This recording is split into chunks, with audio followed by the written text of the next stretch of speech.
Hola, and welcome back to Coffee and Chaos. I'm Alina, your host, and today I have quite the surprise for you. Look who's back. Hey. And in the hot seat. In the hot seat, I know. I can't believe I got promoted. You've never been there, right, Dave? No, it's the first time. I feel like I'm like Captain Kirk in here or something. So this is, for those of you who've never listened before, Mr. Lariva, David, our Air Force, NASA, I'm going to mess up the other one, JPL. JPL, yes. Yes, I got it right.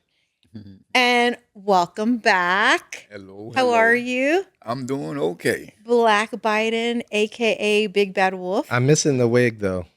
Wait, was that a wig? It's on the shirt. It is on the shirt. Okay, I was just making sure that was a wig. That wasn't your hair.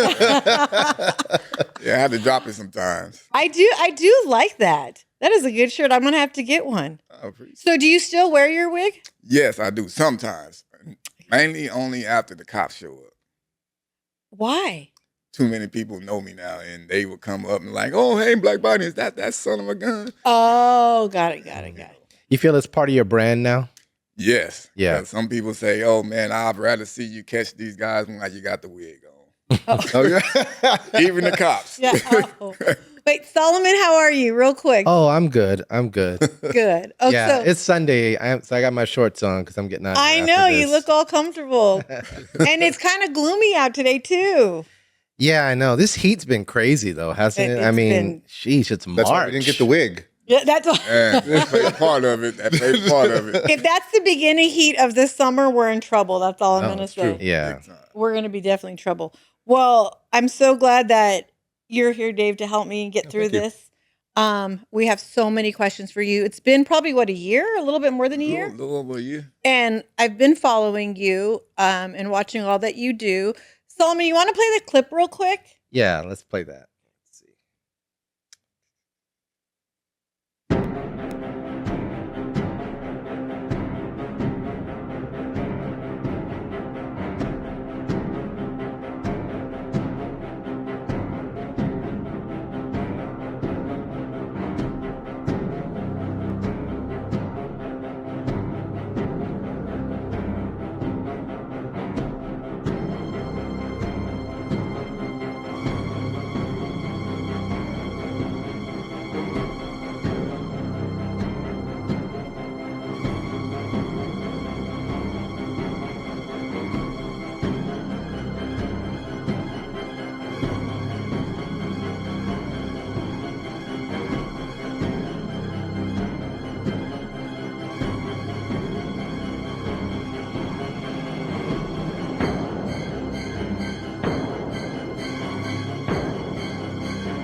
This is how it's gonna go, Dave. You're under arrest. Get down on your knees right now. Get down on your knees right now. Get down on your knees. Yo, bro. Hey, I'm gonna use force. You better talk to him, bro. Wow. I have a question. Yes. I have a lot of questions after that. We do, yeah. The first one was the girl, but the second one was, because I did see on your Instagram, he passed away. Yeah. Was that him? The one that was falling out? Yeah. No, that was another guy. He was playing a role. He was trying to act like he can act. Oh, so he was fine. Yeah. The Okay. other one, the picture I showed with Yes. now he unalived himself.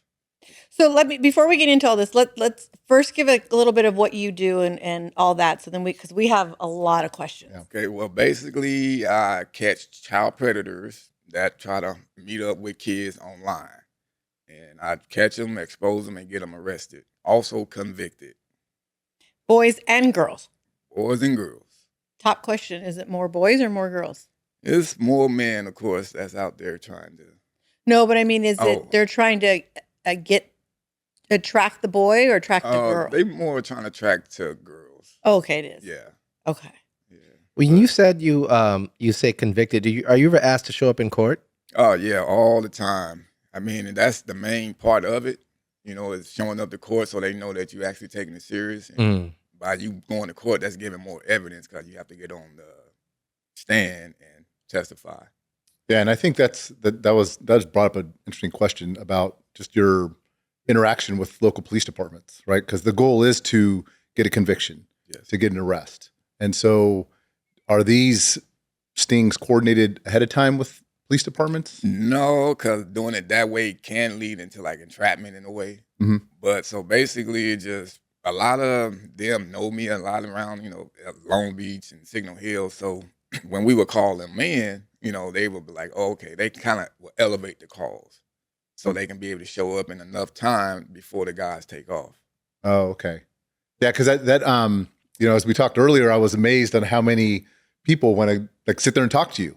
And they explain things going on, and that was the most baffling thing to me. Yeah, I mean, to get them to sit there and talk to you, you got to pick the right words to say, because of course their first instinct when they like, okay, now I'm stuck, is to just leave. Yeah. But if you can pick the right words, like, look, man, I just want to talk to you, make sure this don't happen again. I don't want to call the cops to your house.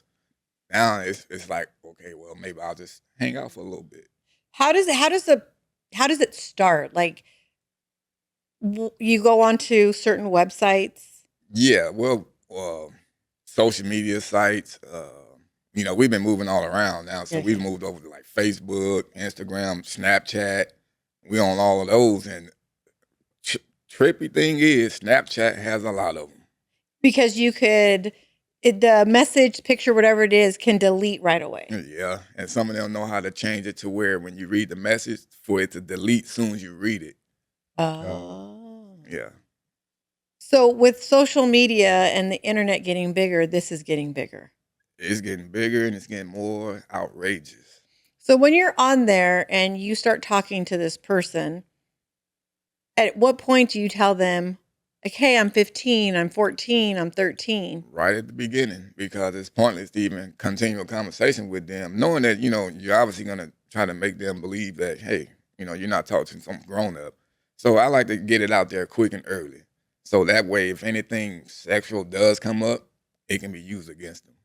And they get pretty explicit sexually right away. Like right away. I've gone on your Instagram and read some of the stuff where I'm just dumbfounded that you tell them the age and they just bypass it. Don't even care.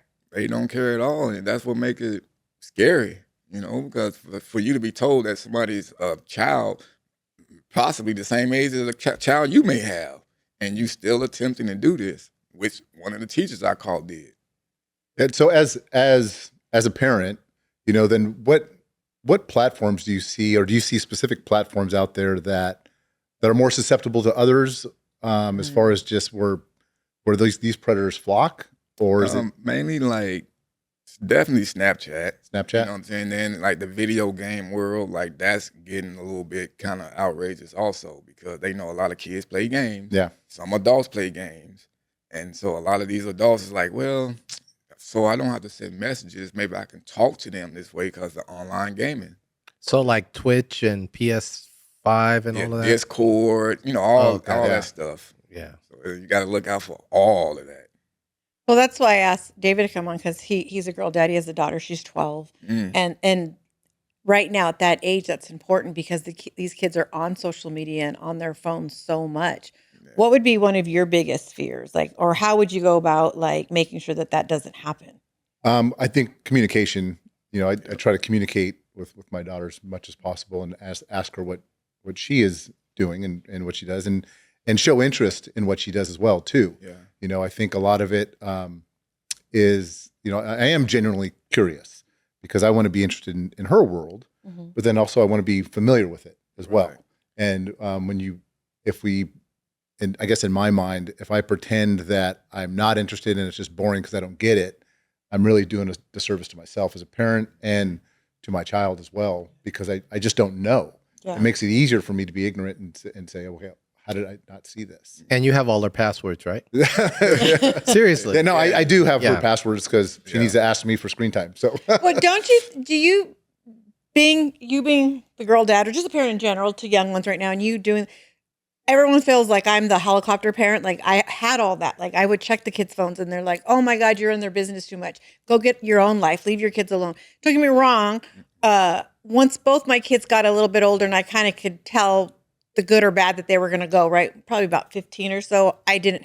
They still had to have some of their privacy. But when they were younger, I was in their stuff and people were like, oh, she needs to get a life. And I'm like, but they're vulnerable at that age. Yeah, I mean, especially like 14 and 15, because that's when they want to start buying stuff. And then you got these guys out there that use money to try to lure these kids.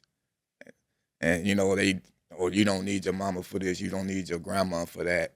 Let someone tell my kids they don't need their mama. Yeah, I mean, when it comes to like privacy, there's no privacy when you're a child. When you're 13 years old, you don't have privacy. Thank you. I think as you become let's say 15, 16, and things that you earned and you understand the behavior of a kid, kids are going to be kids, right? Yes. Your kids at 16, 17-year-old, even if they're the greatest kids, they're going to go do what kids do, right? But at the same time, there's boundaries, right? You figure there's always going to be boundaries to what that is, but there's no privacy. Nope. I always push for parents to stay as nosy as possible in your kids' lives. That's how soon, as you start texting somebody, and you guys not texting, whatever it is, back and forth, inboxing, whatever. How soon do they want to say, "Let's meet up"? Sometimes it can be within the first hour. It can be the first hour, or it can be literally like right now. I have somebody I've been talking to for 3 years, and I just checked the date yesterday because I was just like, man, this dude, he keeps flaking. Let me see when I first started talking to him, and it said 2023. So is it all talk because maybe he knows it's wrong, and he's a groomer, so he's basically just still trying to, get off on the conversation, but he's trying to wait till this kid turns 18. Oh, wow, that's interesting. Yeah. I have how many conversations do you have going on at any one time? That's a good question. I would say, and how do you get them all straight? Yeah, right. Well, I kind of have the same layout of a storyline. Yeah, you know what I'm saying. So it can get confusing when you're like texting multiple ones at once, because it's been multiple times I sent a message to one creep. Yeah. And I meant to send it to the other one. He was all like, what are you talking about? I'm like, oh, my bad. This guy's getting on my nerves. I meant to send him that. And it almost bit me in the butt one time because the cop was looking at the messages and he was all like, what is this? This doesn't make sense. I say, I know. I said, you see what I told him? I meant to send that to somebody else. Yeah. And they tried to play me and say, oh, that's doctoring chat logs. Oh. Right. I said, no, that's not doctoring. If I would have took out something. Yeah. You know what I'm saying? Then, yeah, you can literally see me explaining why I sent this. And you would think that the cops in the moment would want to catch these people. But I would assume also too that like you're not a police officer, you're not a law, so those don't necessarily apply to you. Like you're doing this as a service to the community. Exactly. And so it's something that I mean, I'm not a lawyer by any means, but if you turn this over to law enforcement, this is essentially your personal conversations with another individual. Exactly. And so you can't entrap anyone as just a civilian. Yeah, it's not entrapment at all. Now, the only thing with entrapment would be as if, say, I waited till that day to be like, oh, man, look, I know we finna meet, but hey, I'm really 14, 13. Yeah. Now he's all like, oh, well, okay, well, I'm already here. Now that can come off as entrapment because now you got him there on some whole other basis type stuff. Okay. But that's why I like to say the age way early. So anything he says after that, oh, yeah, I want to meet you do this. I'm going to pick up condoms from the store. We're going to go back to your grandma's house. When does she come home? How long does she work? I mean, they ask all these questions because they figure that kids are going to talk and just put it all out there. You're not scared an uncle or someone's going to show up or, like. Some of them have said that, but, these dudes, they looking to just wham, bam, thank you, child. Mm. And have you ever had a cop who came and wasn't on the same team as you?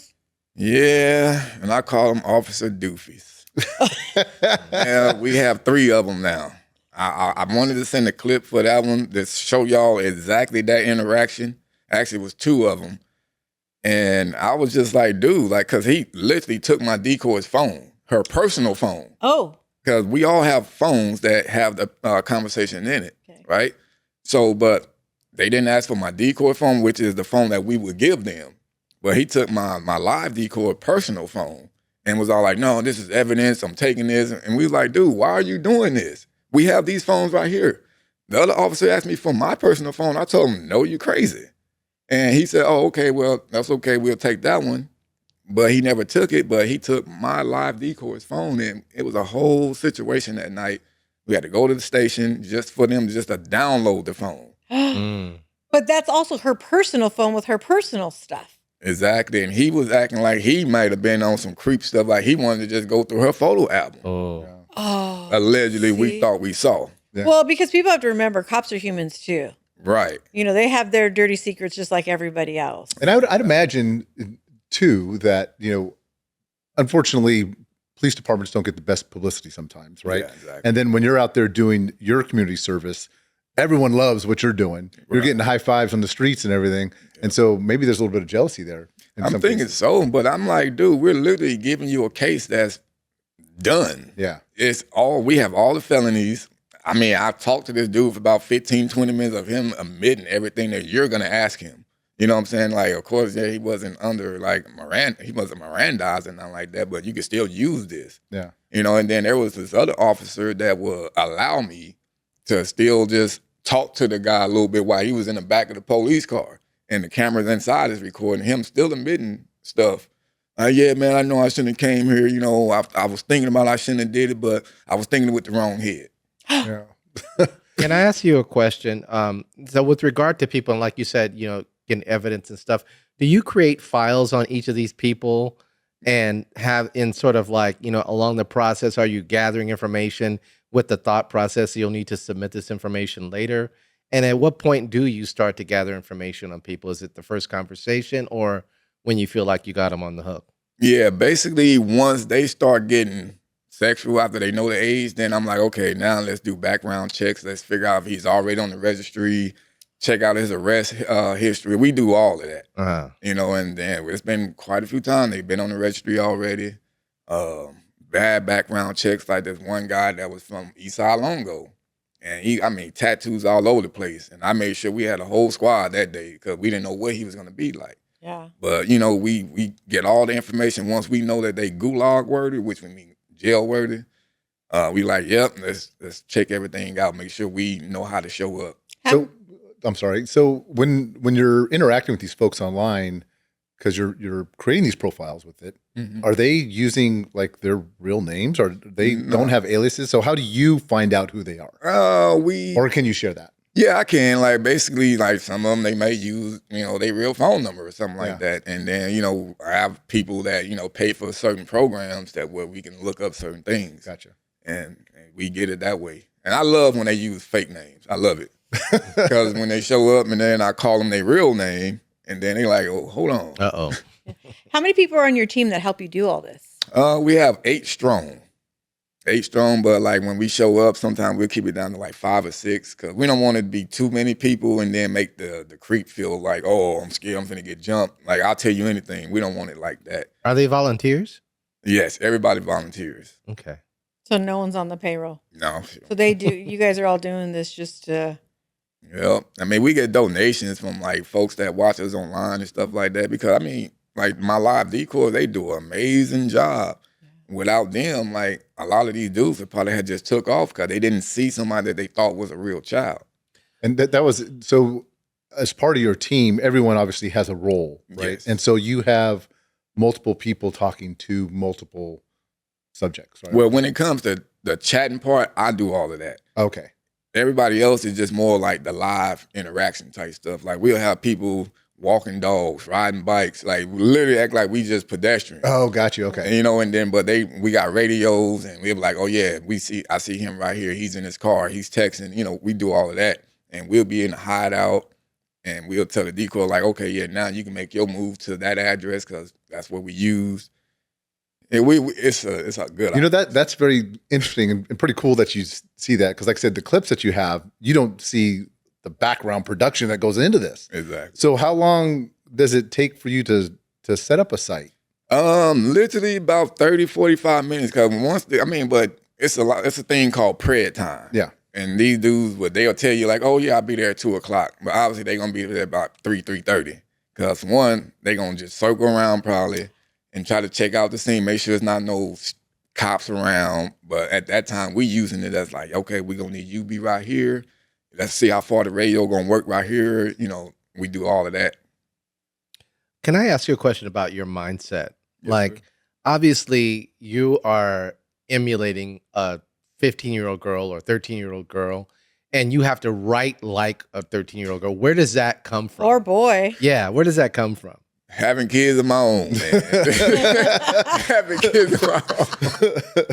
A lot of people do be like, dude, how do you? Because even my wife, like, I'll show her some messages and she'll be like, dude, you literally sound like a little girl right Yeah. there. And I'm like, yeah, you just gotta put yourself in the kids, you know, shoes. But sometimes. does that have an effect on you though personally too? Everything as good as you're doing this for all the reasons you're doing it, right? And you're helping and everything, it has to leave a toll on you a little bit. Yeah, it did a lot at first. Like when I was first, I'd say like the first 250 prayers, right? It did because I wasn't taking breaks. And then like once I started getting my team, and then they was starting to be like, yeah, man, like I need some time off. Like that last prayer, like really, you know, messed my mind up, especially my Yeah. live decoys, because they walking with these dudes and one of them got actually fully sexually assaulted, you know what I'm saying, by one of the dudes. Well, two of them actually. One, he's still fighting his case, you know what I'm saying? But the other one, which was the one in that intro that was punching himself, Oh yeah. he SA'd her also, you know, in person. But, you know, as far as like the mindset thing, I just take breaks now. Yeah. You know, and that helps me, you know, mentally just to get back out there when it's time. Yeah. And then when I feel like, okay, yeah, this is bothering me too much, or my conversation with my wife is totally different, I'm short because I'm so tired of talking. Oh, yeah. You know, so I'm like, yeah, it's time to take a break. Can you share with me personally, because I don't know if you did this in the last time, like a brief little origin story about like how you started? Oh man, I started basically, I would just randomly watch the video on YouTube and it was somebody doing the same thing. And then I was just like, this is a problem in the world. People are actually trying to meet kids like online because I didn't know, Yeah. you know? And then I started watching more videos and I'm like, wow, we can actually do this too as citizens to get out there and try to make a change. And, you know, I always have a soft spot for kids because, you know, I feel that kids are under attack. Mm-hmm. You know, and so I was just like, man, if I can be a part of something to try to help these kids have a brighter future, this is it right here. And so I just learned the laws, and then I could just start doing it. Wow. You know, just How because many years has it been?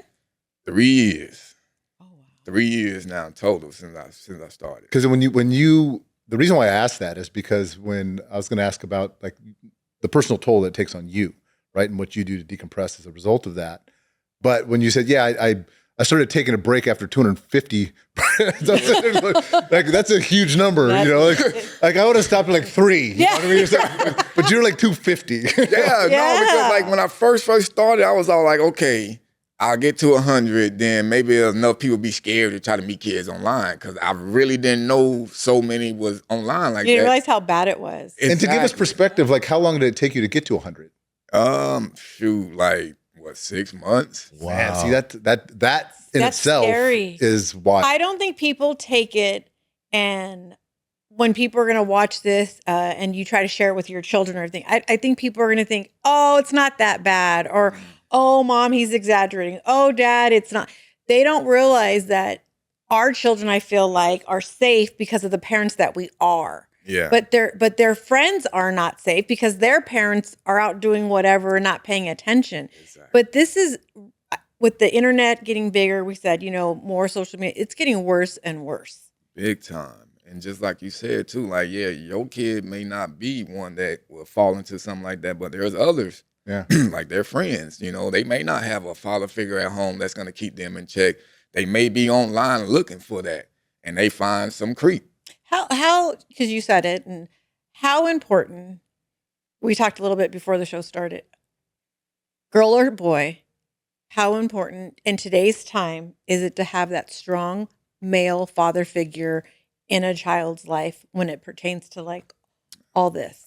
I think it's a strong thing they need that. You know what I'm saying? But I mean, if you don't have it, I think some moms can fill that void Yeah. also. No, and we can, and I did, but I want to make it clear that in today's society with the whole I don't need a man and I can do, like, we don't really realize what comes with that strong male. And I say that all the time with my sister's dad, who I call dad. He was such a strong, like, as I look back now, he was always my safe haven in a sense. You know, I always felt safe because I had this strong male man in my life. And I don't think that kids or even us as women really, really, truly understand when you have a home with a man that lives in the house, like say a burglar or a child predator realizes there's a guy in the house compared to, oh, that's a single mom with 2 kids. Right. Yeah. That's my point, that we have to remember that having that strong male person is a huge thing. I always felt like when it comes to like the parents, right? Like the mother's there to nurture your children and to teach them to be kind and caring and considerate. And then the father, ultimately, your role is to play that, hey, there's bad things out there, and this is how you protect yourself from the outside world that does not care about you. And so I think that's where those two things come into play. That was a great explanation. And that's where both, a single parent can fill both those roles, right? But it's when you have it from 2 different figures. Yeah. And even if it's 2 different homes, that's fine. But as long as you're had that strong parental guidance that shows that nurturing and caring, that people do love you, so you don't have to go seek outside validation. But also, too, there is evil out there, and you have to protect yourself from it, because even if you don't go looking for it, it may find you. Yeah. It's just crazy how so much evil is out there. Yeah. Speaking of that, you mentioned like an essay situation. On a typical thing, when you go to confront a person, you have the decoy there. How close does the decoy get to actually interacting with that person? Is there a touching or anything that happens? Is there a certain point in which you say, okay, this is it? Or when they just show up, you just confront them then? Yeah, it depends, like how the decoy is feeling that day. If we feel like we can get more confessions from them, like obviously they're gonna believe that she's still underage in person. And my decoy likes to oh, I thought you was gonna block me, and he'll say, why? Oh, well, when I told you I was 15. So now this is in person, and you still didn't sit there and say oh, you don't even look 15. And it's more like, oh, well, as long as nobody gonna find out. Right. But we have a safe word that we would use if she's done hanging with, doing stuff with them, or if the predator's doing too much touching. Only thing I told them that I'm okay with is just giving them a hug when you first meet.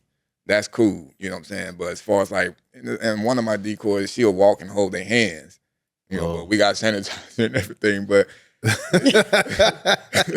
it's a lot that goes into it. And I always just ask them first, what do you want to do? You want to interact with him some, or should we call the police?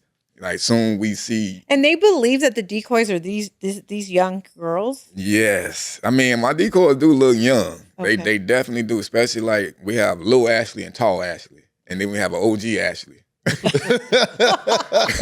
OG Ashley is the one that started with me, which was the one that came the first time I was here. Okay. Then we got Tall Ashley, which is she played basketball in high school. Okay. And then Lil Ashley is just the one that's just that kid to where her parents don't watch her at all. And so she just willy-nilly. Do they want any certain type of ethnicity, or is it just any boy, any girl, whoever I can get?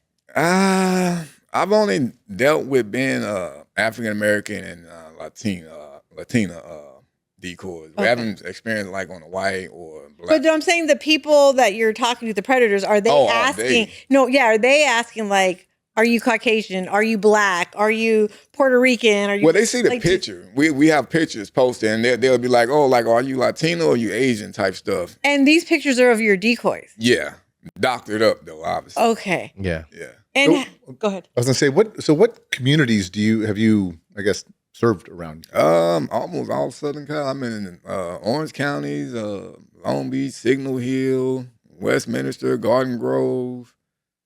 I went up to Modesto.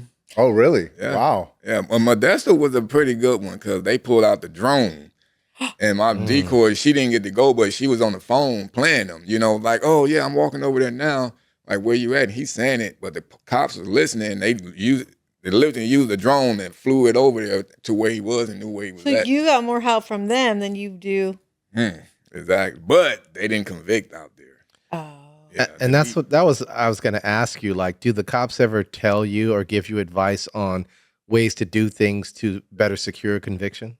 Yeah, they have told me about certain elements we have to hit. I think it's like 4 elements or something like that. But we usually always hit them. But it's always depend on the DAs, and the DAs now is basically trying to shut it all down. It started with the police departments to where they was all like, okay, we're gonna need you guys to give us a phone every time now. So basically, they trying to make it harder for us, and monetary wise, making us buy phones every prayer that we turn in. And then they're going to keep those phones forever, pretty much. And then now the DAs are like, well, we're possibly not going to start taking these cases no more. Why? Because, in my opinion, this is just my opinion, the videos that go viral more are the ones where these guys are beating these predators up. They beating them up, they having them doing all this other stuff. Those go viral more than me sitting there talking to the dude, having them admit stuff and then get arrested. Nobody really want to see that much. Oh, wow. But they want to see these dudes get beat up. And that's what more of the lawmakers are seeing. So they thinking that we're all like that. Oh. So they're thinking you causing more trouble than you solve. Exactly. Can you tell us about the guy that unalived himself? Raymond. Yeah. So he was actually a Marine, a former Marine. And he was looking for a boy. And how old is Raymond? I'm sorry. He was 62 or something, I believe. Wow. He was in the 60s. But he was very nasty. I'm talking about he was sending CP. And that day when we was supposed to went and met up with him, he wanted to do a phone call. And I do the boy phone calls. I can change my voice. I'd be like, my kids call it the Michael Jackson voice. But Raymond didn't go for it, though. He was all like, he said, man, you don't sound like you 16. I was all like, I am. He was all like, oh, well, just have a good day. But I already knew where he was at. And then so I was all like, okay, well, I'm telling my team, I'm like, yeah, he tripping. He's trying to say that I don't sound like I'm a child. I said, but we can still pull up on him, you know what I'm saying? But then Raymond, he ends up texting me, he's like, oh, I'm on my way to the dog park now, because he wanted to meet at Rosie's Dog Park. Oh, down the beach. Yeah. And so I'm like, I said, well, why was you acting weird on the phone? Like, you told me to have a good day, but now you're talking about you're going to go there and still to come. So I'm glad he did say that. Mm-hmm. So we end up going, and then I'm texting him some more. He wasn't responding. So I'm like, let's go to his door, bro.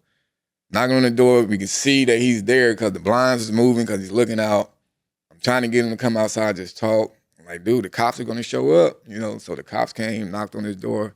And I believe that's when he knew it was real, when the cops came. Because days go by, the neighbors are like, dude, we hadn't seen him come outside. Mm-hmm. His dog is in there. The dog obviously got to use the bathroom. And they said they called in a welfare check, and they found him in his bathroom. Yep. And you said he was an ex-Marine? Yep. Do you think that someone like him, something happened to him as a child? And well, according to him, he had already messed with numerous real kids. So he had that on his head. And then the pictures and stuff that he sent. Now, when people send that kind of stuff and got those stuff on their devices, that's prison time, like big time. Wow. I literally got a guy in prison right now, 15 years to life, because he had pictures and videos of what he was doing to his own family member. Oh, boy. Yeah. Well, and that happens a lot, and people look the other way when it happens. People don't want to deal with it within their own family. Yeah. When kids, boys or girls, come forward and say, well, don't tell nobody, or we'll just, pretend it didn't happen and stuff like that. So imagine what happens on the outside world if half the families can't even trust their own. Exactly. That's why I think, like, these lawmakers, they should look at real teams that's really trying to do this for the real reason. Because, like, look at that guy. He might have continued molesting his own nephew. But based off my sting operation, like a lot of them, you guys done caught guys that was wanted by, like, the feds. A guy was on the U.S. Marshal wanted list. We done caught all these dudes. And it's because of us, you guys was able to apprehend them now for those charges. And you would think that you would want, like, more, obviously you want more cooperation with the community when it comes to police departments, right? And and it's just a manpower thing, right? You're talking about just budgets. You're talking about manpower. You're talking about everything else. And when you have volunteers that want to go do like the dirty work that you do, you would think that there would be more cooperation, and because then they could maybe provide training. They can do something. And I don't know if there's legal limitations to what they can do for you. Or I mean, they all would say like, oh, you should look into programs to get grants and all that kind of stuff. But then what's the need of that if the district attorney and them are not going to take these cases? Because that's the last part right there, is having them accept the case that's coming from us. They call us unauthorized investigators. And you follow it all the way to the end. Oh yeah. So you don't just get them arrested and say, that's it. You follow all the way to the end. All the way to the end, because I want them to be convicted. They already not going to get that much jail time. This is California. Yeah. They don't. But jails do more street justice when it comes to child predators than the actual DAs. So. You would think that. But I'm seeing that a lot of these dudes, they're going down, like they'll make it to the county and they will come out and still do it again because I'm talking not county, I'm talking more like prison. Oh yeah. Okay, now there you go to prison and you're a child predator. Yeah. But see, those are the ones that they have to be done already traumatize somebody real. Yeah. But like these ones that are, attempting this, I think we need to be more harsh on them to keep them from hurting somebody for real. Yeah. Absolutely. Have you ever had somebody get off and come after you? I was just going to ask that next. Well, not necessarily come after me. Like, I'll get a bunch of messages, like dry threats is what I call them. Like, oh, I'm going to sue you. Oh, somebody's going to run. Oh, somebody recently, like last week, somebody said, oh, I hope you get ran over by a bus full of predators. I was like, well, damn. Oh, hoping they all go to jail for running over. That's a LA County Sheriff bus going heading up downtown. I'm like, wow, I never knew me getting these dudes arrested would like look so bad. Yeah. You know what I'm saying? It's not like I'm setting these dudes up. They are the ones that are told. It is like, look at the Epstein files. I mean, this is something that happens so much, whether it's hidden or not, people just don't want to accept it. Right. But you would think like if it's involving kids, we should care more. 100%. We should care more. These are kids that can't even make these decisions on what these people are making them do. I'm curious that, like, when you said, which DAs, do you have specific DAs, LA City or LA Well, County? Orange County, they kind of slow. They real slow. But LA County, they the ones that is kind of getting on my nerves. Oh, really? And so when they say unauthorized investigation, like, are they implying that you would need their permission to go do this? No, that's just a jab that they're basically trying to take at us. Because I think they started doing that when I started picking out the officer doofies. Oh, and then I would post them online, and then they go viral. One of them, he ended up trying to ask his watch commander or captain to ask me to take his video down because everybody was talking trash about him because he was trying to take the decoy phone guy. Everybody was like, "Oh man, he might be a predator. You might want to check his phone." Yeah, that is kind of tough. I mean, the way he was acting, And you caught a pastor too, and a school teacher, right? Yeah, the school teacher. Now he was like Gary here. He was smoking Gary. I call it Gary, which is like the hard drugs. Okay. And he was one of those and still teaching. And that night we called him. He had just came from helping his own daughter with a project for school.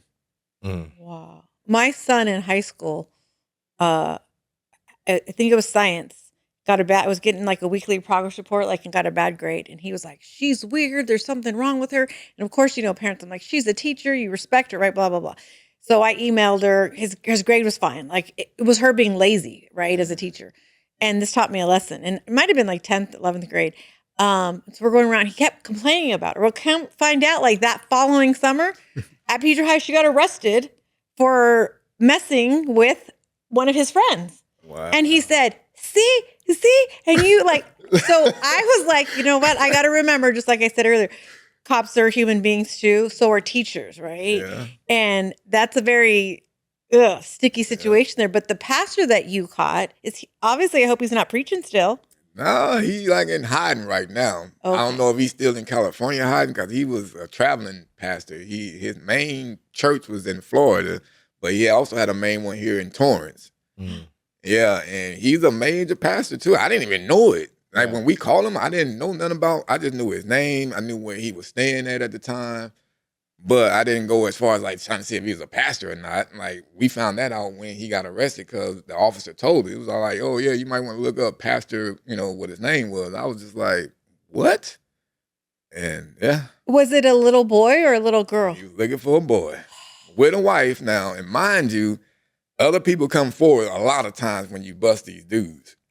So it came out that him and his wife is actually part of some other thing back in Florida with messing with some kids. Oh. And one of the people that was telling me, they was sounding real legit because they was hitting me with some real facts and showing me receipts. And they was one of the ones that been through something with them before. Oh, wow. So I was just like, wow, bro. So that means we got a good one then. You know, somebody that was actually messing with somebody real. There's not no, oh, this is my first time trying to meet a child. No, you've done it before for real. And you was attempting it again because you got away last time.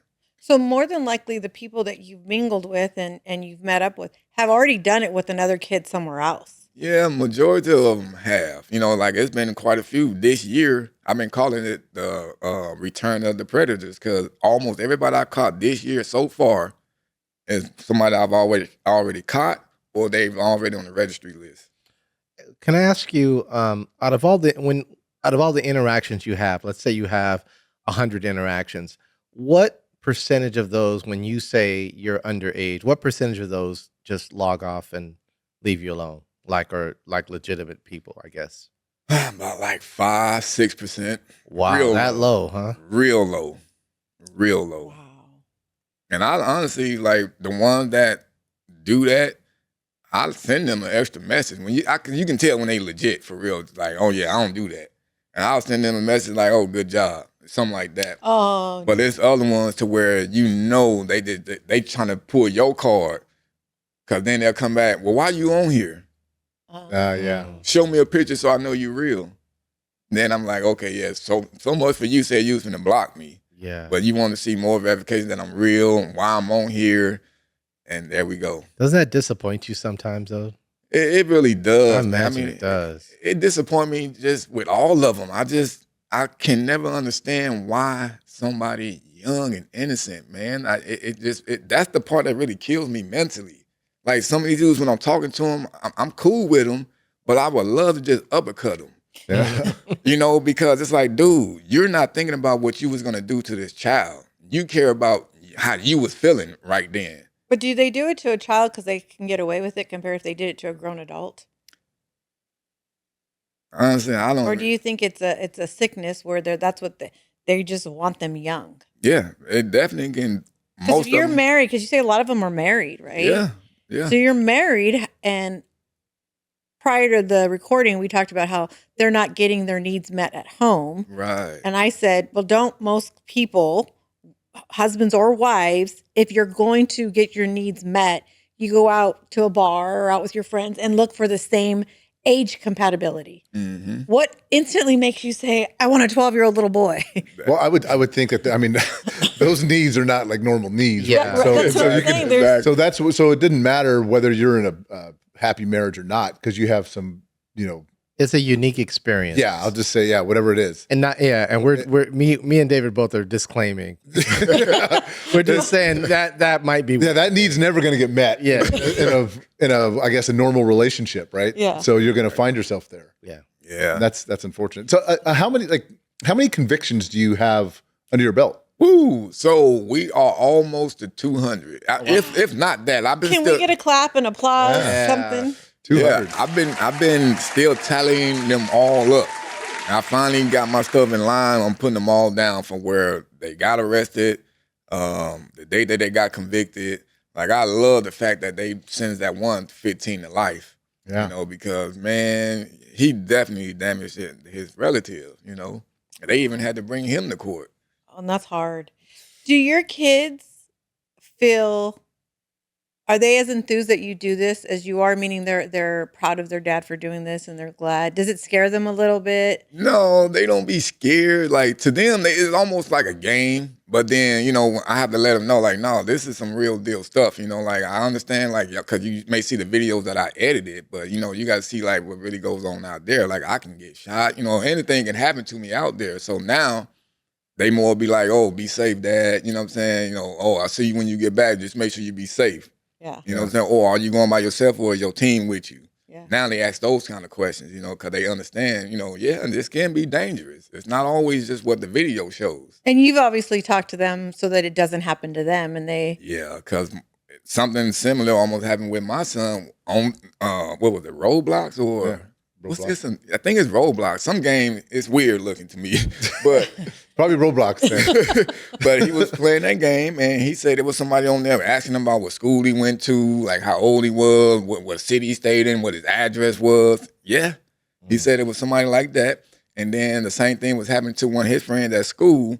His friend told exactly what it was. And then his friend sent pictures. Oh, man. Exactly. And then that person started, I guess they found out more information about the kid, was talking about they were going to do something to his parents. And then the school tried to get me to get in. I'm like, well, I'm not no cop. Yeah. I do something differently than this. Y'all need to get the real law enforcement involved with Yeah. this. Yeah. It was like, when your son told us that you get a lot of these guys arrested, it's still different. So when that happened to your son, did you take over? No, I didn't. I just told him, man, you need to get off that game, bro. Like, block that. I don't let them play Roblox no more because that's a real dangerous game. Is it really? Yeah, I mean, they just literally caught one of the developers with a bunch of CP. Oh, I literally just seen that, like, I think 2 weeks ago. He just got arrested either or something like that because his devices had a bunch of CP on it. I remember Seth playing games like in high school and he would talk to people and there was like a guy in Europe he was talking to in Ireland and the way they talk, right? Mm. But I remember one guy said nothing bad, like just joking. The guy lost the game and said something like, you don't know who your real dad is or something like that, right? Like, and Seth came back because he's a smart ass, right? But he would talk to these people. And so as he got older, some of the kids that he was playing against, got younger. And I would hear Seth say the same thing. Like if some 12-year-old kid beat him and he's like 21, Seth would be like, that's why I was with your mom last night. like that stuff I always thought was funny, right? It's innocent, like, because I do think it's awesome that you could play with somebody and you could tell who he's playing with because they have a different accent, right? Yeah. Across the country. That's a good part of like social, Exactly. right? Yeah. But Seth also knew because of the structure in the family, with me and my family in general, like no guy was going to ever convince him to, Seth would be like, come to my house. My mom was going to wait for you with the bat. Yeah, I mean, but see, like that's fun. The fun part of the game, and you wish it could stay at that stage. Yeah. But nowadays it's all like they looking at it as another avenue to get a victim. Isn't that sad? Well, I was talking to Brisa on the way over here, and we were talking specifically about Roblox and asking about some of the things they have in place to prevent that. And she mentioned that they do make efforts where they try to put you in the same age groups if you verify your age, and they do have certain privileges about talking and DMing. So they try to limit that because it is, for those who don't know, because we were talking about it before, there's 150 million people logged on to Roblox at any one time. Wow. So and that's worldwide. It's enormous. Yeah. And it's its own little world. And so that's where, like, as a parent, if you don't know this stuff, if you don't know who's out there, and it's not just your 12-year-old, like these influencers are all mid-20s and 30s-year-old. They're grown adults, and it's a business for them. And the thing that kids like recent have to realize is these influencers, because Danielle and I and Trina were at Disneyland because we're nerds. And no, I take it back. I was with my daughters, and they're like, "Oh, look at that guy's an influencer." And I'm going to say this nicely as possible. But I thought, dear God, this person who just is a hot mess is what's influencing these kids. Like this guy, I come from a time where guys dress nice, they're clean cut, they're put together. That's a man. Mm-hmm. These younger generations they'll follow almost anything. So if these are the people that are on social media influencing our children, we as parents have to take a stronger role in watching absolutely everything. So when my daughter was younger and she was around and her phone's on, I'm looking at it, right? So that's like, I'm gonna play PlayStation in the living room. go ahead, I'll read a book because I want to hear and see. Yeah. But again, it's like you said, be nosy parents. And I can be a nosy parent without them realizing I'm being a nosy parent, right? You ask the right questions, like kind of get in there and see what's going on. But people today, as adults, as parents, are so self-absorbed, I feel like they're not even paying attention to it. Well, I think it's what you kind of talked about earlier, right? Like about privacy. There's this thing where we want our own privacy, but then we think we give these inherent rights to our children when we forget what our role as a protector and provider is for our kids. It's like you can't have both. Yeah. You've got to sit there and be intrusive. Yeah. And it's you're intrusive because you love these kids. Yeah. And on another note to what you were saying, if you think about like just the term influencer, like the whole job is to shift your child's mindset into a certain way. And typically it's for money or dressing or whatever else, right? But that same power, that same influence can be used in ways that unfortunately, employ people like you, and you have to go out there and put people in check for that same reason. You would think that they would. You know what I'm saying? But like you were saying about with the parents and stuff, a lot of them give these electronic devices as babysitters. Yes. Like I need my peace. I need to, go chill out now as a mom or dad. I want my own time. Man. There is no your time once you had a kid. Exactly. And my friends hate that about me. I'm like, stop having kids. My sister's like, that's your famous saying. Then stop having kids. If you don't want to be responsible as a full-time parent, and a lot of parents really think too, oh, they're 18, I'm done being a parent. I feel like sometimes that's when it just gets started because we're sending them out into the world and they still need guidance. Exactly. So that they don't make bad choices or get caught up in it. Like I just told you guys when I was talking to the kids, like, hey, if you guys are online dating, the second some girl's on there trying to find an older guy and says she's 15 or 16, you guys get out of that. Of course, they looked at me like I was crazy because why would I ever be doing that?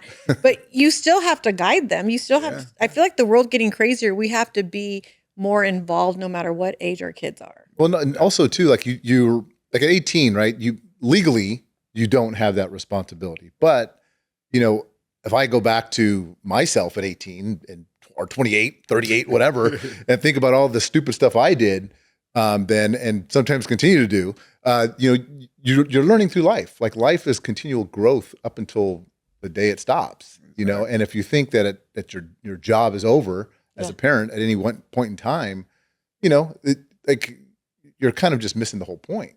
Right. And in a Mexican house, that 18 number don't mean shit.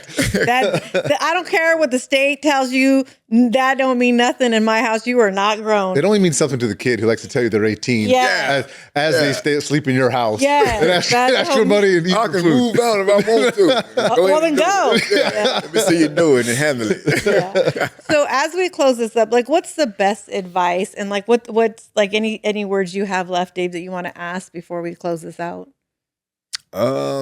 Basically, I can't never go around just being nosy in the kids' life. I mean, just because, kids are sneaky too these days. We can't just worry about these dudes that are trying to mess with kids. We also got to worry about the kids that are being sneaky also.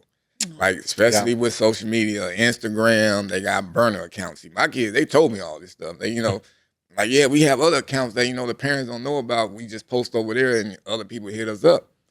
So we have to watch our kids real tough. I mean, like, you just can't be no tougher, you know what I'm saying, to where they just like, oh my God, I can't do anything.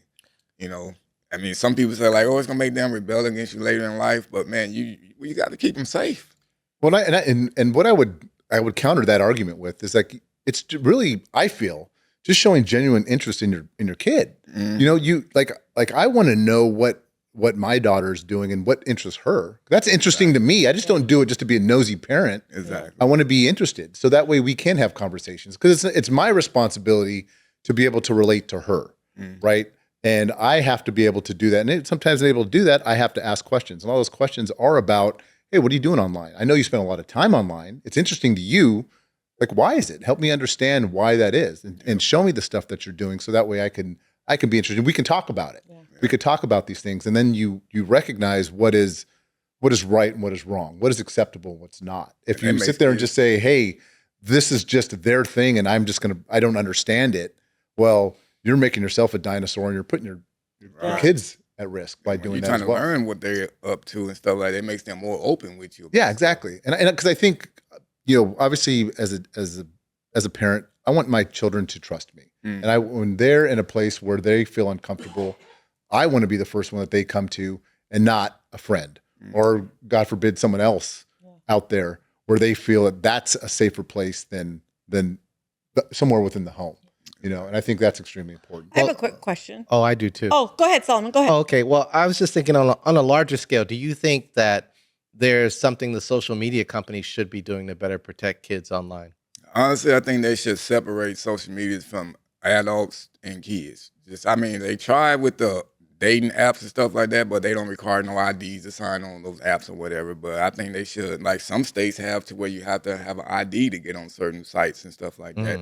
So I think that they should start utilizing that all around if they really care about the kids' safety. Because They've Instagram does that now, right? Where they they did that in certain countries. I don't know if they do that in the They don't States. do it here.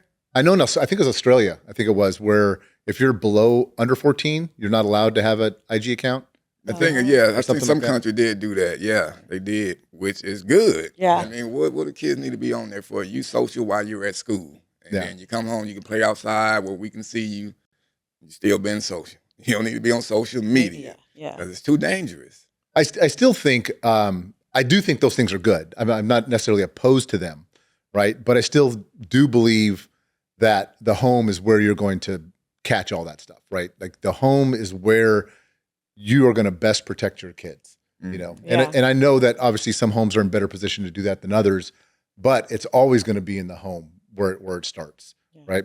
Your kids are going to go out in the world and they're going to interact with anybody, and it could be their own friends that are going to say, "Hey, let's go to the liquor store and go grab some chips," and lo and behold, that's a meetup that you didn't even know was going to happen, right? And so that kind of stuff is always going to happen, but you have to make sure that you instill those values at home. So that way your kids are just aware. Well, my question is kind of going to go with that. It's kind of both of you because of Reset and because of what you're doing. What about the parents that allow, and I say allow because it's the phone you're paying for and it's their social media account, but you have control of that phone because you pay for the bill, right? Who allow their children to post bikini shots at 15, 14 on Instagram. Like if you happen to come across Reese's phone, IG when she's 15 and she's at the beach with her friends and she's posting a bikini shot at are you okay with that? I mean, if you're now if you're posing with the intent of getting likes with the bikini, then I would not like that and I would make that come down. But if you're just at the beach with your friends and you wear a bikini, I don't necessarily think that's as provocative. Although if it But have you seen the bikinis today? No, I mean, first of all, you wouldn't go outside to the beach wearing a certain bathing suit anyways. Okay, so there we go. Yeah, you nip that there. See? But if you're going to wear, if you're 15 years old and you're again trying to get likes, because that's what it is, right? Yes. You're trying to get likes. If your booty cheeks are out, exactly. like because the thong is showing, and these parents are just like, oh well, it's innocent. My daughter's 15, she's living her life, and I'm like, oh dear Lord. Yeah. It's a app that came out. I wish I could think of the name of it. That there are parents that actually sell their kids bikini pictures to grown-ups. God. Yes, I wish I could remember the name of that. What? It's literally because That doesn't surprise me though. Yeah, somebody sent it to me because they said you should probably go on there. You could probably catch some people on there, and so I checked it out, and it's literally the parents that's giving consent of selling their kids pictures like that. Oh dear Lord, we're worse off than we started at the beginning of this episode. You know what? You should have gave that one right in the beginning because I heard Solomon's keyboards back there. Yeah, but no. You know what? I started to search it, and I changed my mind. I don't want that coming up on my searches. You don't want that in your algorithm. No, I do not. I wish I could think I believe you. After the Epstein files, nothing phases me. I mean, nothing surprises me. Well, I think a lot of that goes in line, and I think this is just a bigger overall thing where when people have put the whole families online and you have these things, it's marketing. They're thinking of a quick way I can get money, and essentially when exploiting your own children is a method of that. That's why all that money is in trafficking. Yeah. Wow. And this is why you don't let your kids spend the night at other people's houses. I'm just saying. That was Really, quite a though? leap right there. I'm just saying my kids hated me through this their whole childhood, but now they say, thank you, Mom, nobody touched me. That's all I'm saying.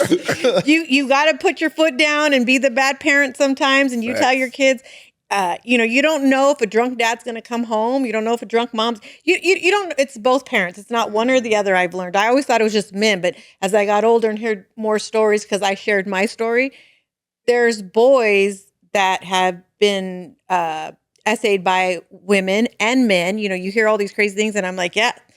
So in our house, you want a friend to spend the night, they could come spend the night here, but you're not going there. Exactly. It was very rare that I allowed it, and the people that they did, I knew them. Good. And one last thing before we go here, could you give a shout out to at least the police departments that are cooperative, that do help you out the most? I mean, Or is that possible? See, the thing is, like, I do want to give a shout out to Signal Hill PD. I will give them a shout out, even though I have a major issue with them right now. There is a Mr. Doofus there too. Oh, they got 3 of them. Oh, Yeah, they got 3 Officer Doofies, man, but they do have we call him the Red House Cop, because, he's like the best one that showed up to all our calls, and he literally would grill the predators with what they were saying. He knew what questions to ask us, and you can definitely tell he cared about the kids. Oh, You know what I'm saying? But like Signal Hill PD, I love them because they did have, show up in good timing. They did arrest these guys and stuff like that, but they had a lot of bad apples in their department. I will say that because they hated on the cop that actually cared. Yeah. But Long Beach PD, they still one of my top ones. They still cooperating and stuff like that. But Orange County, I can't deal with them really. LA, San Pedro, like I can't go out there. Oh, I got my heart. People out there, but you know what? As much as I love Pedro, I don't care. Take them all. Get every bad one of them they out. won't take the predators out there though. I can just expose them. Yeah, I was gonna say, is the threat of social media exposure enough for some of these guys? It is, but it can also be dangerous because I try to make sure I tell people don't go to jail for a predator. Because you're gonna see them out there in the streets and stuff and you're gonna possibly do some harm to them, knock him out, half unalive them. Oh yeah. And now you going to jail. Who's gonna watch your kids? Yeah. Okay. Yeah. You might be that uncle that's taking the kids to football practice. Now who's gonna take them? Yeah. You Yeah, that's good. Good advice. All right. Well, thank you guys so much. Thank you, Solomon. Yeah, no problem. You have YouTube, Instagram. Instagram. Do you have TikTok? I do, but I rarely ever. Okay. Snapchat. It sounds like. Yeah, Snapchat is just a decoy account. Oh, okay. Last time you were on Rumble, or wasn't it? Yeah. Because you said you couldn't get on anything else. I remember. Yeah, but I found avenue with YouTube now. Okay, good. So you are on YouTube. Okay. Yeah, I'm strongly on YouTube, but a lot of the first things go on Instagram. Yeah, that's where I follow you on there. Yes. So please go and please donate. And I'm sure with all you having to get all these phones now, any donation can help. Yeah, definitely. And I tell everybody, like, especially when I do my live chats, they always asking like, "Oh, how can we help?" And I'm like, "Look, man, the phones I get is from Target or Walmart. They're $29.99. They're the only ones. Or if you got a used phone that just sitting around that has the Google Play Store, you can clean it out, take your information out, and we can use those." Got it. Okay. So please help, donate, follow, like, subscribe. We all have social media. And thank you so much for your service. Until next time, bye. Till next time.